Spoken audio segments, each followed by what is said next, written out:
కుబేరా మూవీలో రష్మిక మందన కథానాయికగా నటిస్తుండగా టాలీవుడ్ అగ్ర నటుడు అక్కినేని నాగార్జున కీలక పాత్రల్లో ఈ సినిమాలో నటిస్తున్నాడు.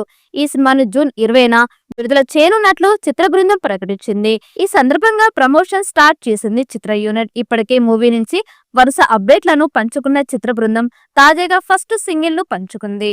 ఈ మూవీ నుంచి ఫస్ట్ సింగిల్ పోయిరా మామ అంటూ సాగే ఈ పాటను ధనుష్ పాడగా భాస్కర్ భట్ల లిరిక్స్ రాశారు. దేవిశ్రీ ప్రసాద్ సంగీతం అందించారు. ప్రస్తుతం వైరల్ అవుతున్న ఈ పాటను మీరు కూడా చూసేయండి. ముంబై బ్యాక్ డ్రాప్ లో ఈ సినిమా రాబోతోంది. ధనుష్ ఇందులో బిచ్చగాడి పాత్రలో కనిపించనుండగా నాగార్జున బిస్నెస్ టైకును పాత్రలో మెరవబోతున్నాడు. ఏషియన్ సినిమాస్ అధినేత సునీల్ నారంగ్, పుష్కూర్ రామ్మోహన్ రావుతో కలిసి ఈ సినిమాను సంయుక్తంగా నిర్మిస్తున్నారు. ఈ వీడియో మీకు నచ్చినట్టయితే లైక్ చేయండి, షేర్ చేయండి. మరిన్ని అప్డేట్ కోసం మన ఛానల్ ని సబ్స్క్రైబ్ చేసుకోండి. ఈ వీడియోపై మీ అభిప్రాయాన్ని కామెంట్ బాక్స్ లో కామెంట్ చేయండి. నోటిఫికేషన్ కోసం పక్కనే ఉన్న గంట సింబల్ ని గట్టిగా నొక్కండి.